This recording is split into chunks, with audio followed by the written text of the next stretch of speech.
Vamos lá para mais um episódio de Hábitos Essenciais. Como sempre, um grande prazer estar aqui com vocês. No episódio de hoje, a gente vai falar sobre o seguinte tema: hábito versus força de vontade. Quem será que ganha? É muito comum o pessoal querer fazer esse tipo de queda de braço, né? Quero criar um hábito, então eu vou usar toda a minha força de vontade suficiente lá para conseguir criar esse hábito. Quero desconstruir um hábito. Vou usar minha força de vontade e vou ser capaz de desconstruir um hábito. Quando isso vai para a prática, o que normalmente a gente percebe? Que essa força de vontade não dá conta. Essa força de vontade, ela se esgota antes do hábito ser construído ou desconstruído. Porque é legal perceber que se a gente está querendo construir um hábito, por exemplo, de ser fitness, então agora eu vou ser fitness, também está existindo a desconstrução do hábito de sedentarismo. Então, olha só, não é só implantar algo, você tem que colocar algo no lugar do que já existia. Você vai começar agora a colocar atividade física onde de repente existia um sofá. Você vai começar a andar de bicicleta onde de repente era o horário de ficar dormindo até mais tarde. Então, você está tirando algo sedentário e está colocando algo que tenha movimento, e aí você está criando essa sua rotina aí mais fitness, tá? A força de vontade, gente, ela é praticamente como um músculo. E olha como isso foi descoberto. Deixa eu dar um panorama aí de algumas pesquisas para vocês, para ficar mais fácil de entender como que se chegou a essa linha de raciocínio, que é bem bacana. Na capa aqui, ó, vou até voltar a capinha que eu fiz, eu coloquei, e não à toa, eu coloquei esses marshmallows aí. É uma pesquisa feita há um baita tempo atrás, tá? Isso aí eu tô para te dizer que é década de 50, por aí, que foi feita essa pesquisa que ficou super famosa com esses marshmallows, que gerou até um pouco de uma campanha falar não como marshmallow. Enfim, os pesquisadores, eles pegaram crianças, colocaram numa sala com um marshmallow. Então tinha lá a mesa, era tipo uma sala de aula com alguns brinquedos, e na mesinha da criança tinha um marshmallow. Aí ele explicava para a criança: olha, eu vou sair da sala por coisa de 10 minutos. Se eu voltar e você não tiver comido o marshmallow, você ganha mais um. Aí você pode comer tanto esse como mais um marshmallow que eu vou trazer para você. Combinado? Então fazia esse combinado com a criança, saía da sala e ficava observando qual que era a reação da criança. Tinha criança, as reações foram das mais diversas, e até chega até a ser um pouco cômico algumas. Teve criança, gente, que pegava um marshmallow, fazia carinho no marshmallow, como se fosse um bichinho. Acho que os pesquisadores entenderam que foi uma estratégia para não ter o desejo de comer a partir do momento que era alguma coisa de estimação. Então, diminuía o desejo de comer o marshmallow porque criou uma outra relação com o marshmallow. O que, se a gente for parar para pensar, é uma estratégia extremamente inteligente que, se muitos adultos aplicassem para várias coisas, teriam mais condições de manejo sobre seus hábitos, sua força de vontade, foco atencional e coisas nesse sentido. Mas, enfim, voltando. Aí teve criança, obviamente, que não resistiu, comeu o marshmallow, e os pesquisadores foram anotando todos esses dados, né? Quantas crianças resistiram, quantas crianças não resistiram, por quanto tempo resistiram ou deixaram de resistir, bababá. Uma coisa muito bacana desse estudo, que ele foi um estudo longitudinal. Então, muitos anos depois, esses pesquisadores voltaram, tinham lá o registro dessas crianças, voltaram a ter contato com essas crianças para cruzar o que podia ter de relação do resultado dessa pesquisa inicial, de terem ou não terem comido marshmallow, com a situação atual de vida delas estando mais velhas. Nessa olhada para trás, foi percebido que as crianças que tiveram mais, vamos colocar assim, força de vontade, e não, eu tô mexendo o braço aqui porque tem um gato aqui do lado, que se eu não parar de fazer carinho nele, ele vai vir no meu colo. Voltando aqui, agora o gato já conseguiu o que ele queria. Como eu costumo dizer, a mente dominante sempre vence, ele está aqui no colinho, então a gente pode dar continuidade. Bom, o que essa pesquisa conseguiu identificar? Que as crianças, olha o que foi demonstrado, tá? Claro que toda pesquisa tem controvérsia, é uma pesquisa que não é tão recente, então tem N coisas que a gente tem que levar em consideração. Mas ainda assim, eu acho que vale a pena a gente olhar para isso. As crianças que resistiram a comer o marshmallow, elas apresentavam melhor desempenho escolar.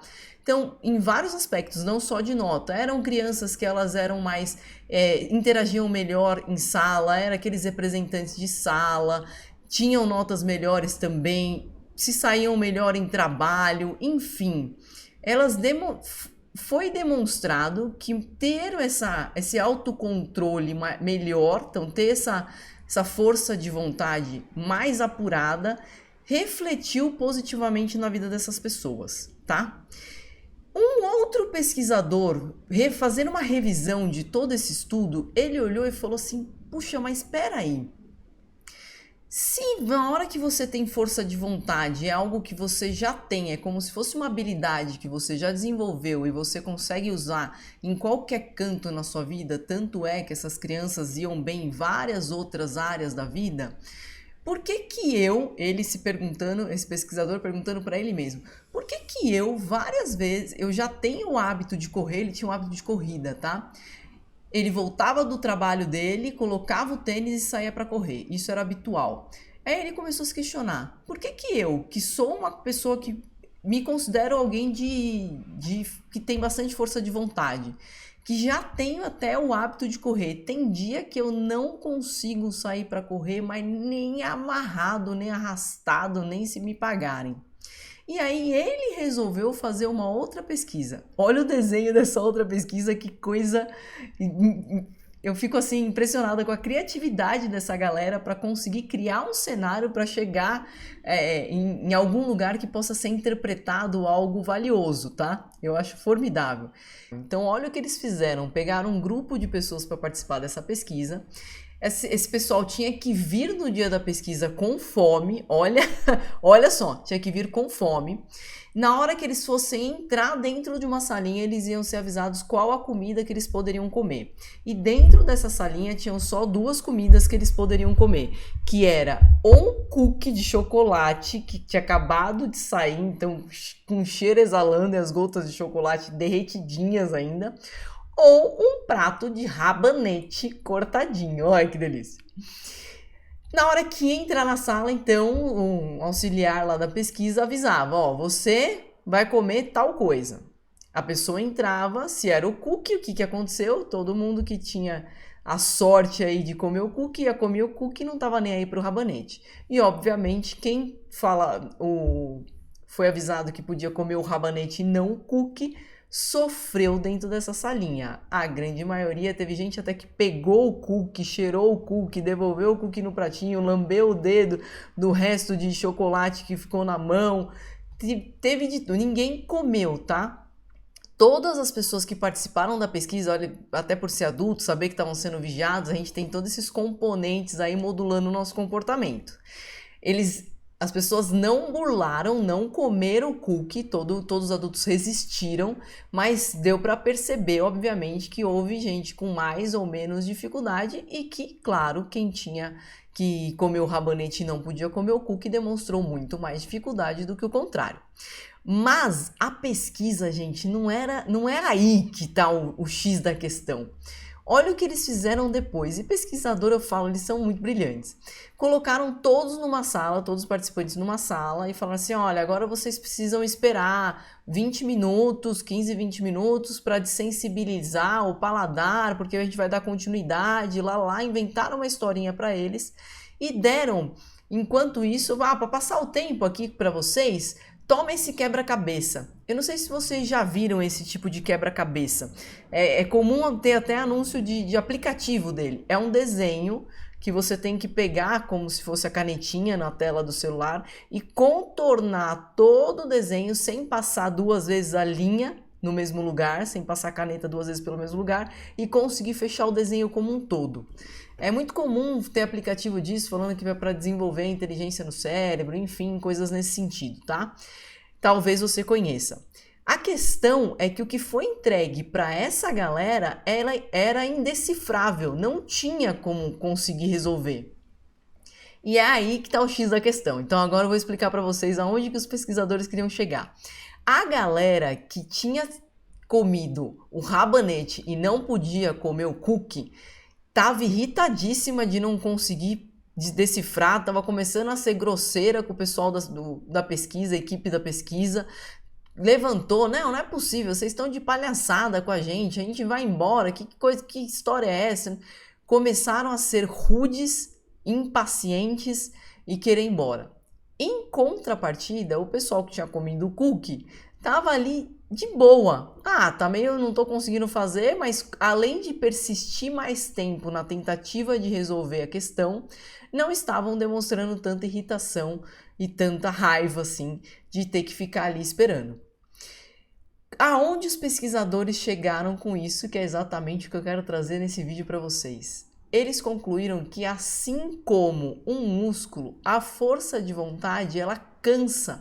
Se você teve uma tarefa que você exigiu muito da tua força de vontade, a tendência é que se vier na sequência, você não der tempo de recuperar a sua força de vontade, relaxar, descansar o músculo da força de vontade, esse músculo se recompor, se na tarefa, na sequência, também for um caso de força de vontade, é bem provável que você seja mal sucedido, que você não consiga dar conta. Em contrapartida, se você fez uma tarefa que foi de boa para você, a sequência mesma, a que vier na sequência, mesmo que exija força de vontade, você vai conseguir tirar de letra, tá? Por isso que o pesquisador notou que tinha dia que quando ele voltava do trabalho ele não conseguia ir para a corrida nem amarrado. E ele conseguiu chegar à conclusão que naqueles dias que ele tinha muita dificuldade de colocar o tênis de corrida e sair para correr, ele tinha tido um dia bem desgastante, um dia que exigiu muito da força de vontade dele. Por que eu quero que você grave isso?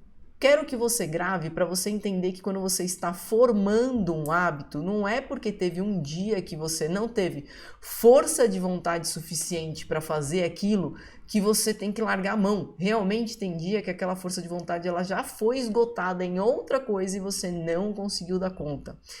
Outra coisa que a gente pode olhar aqui também, que é bem bacana, formar esse hábito está exigindo bastante da sua força de vontade? Coloque ele no começo do seu dia e não no fim. Coloque ele logo de cara enquanto o seu músculo da força de vontade está descansado. Você está com todo o seu estoque de força de vontade para dar conta de implantar um novo e bom hábito aí na sua vida. Obrigado por acompanhar esse episódio até o final. Abraços e até o próximo Hábitos Essenciais.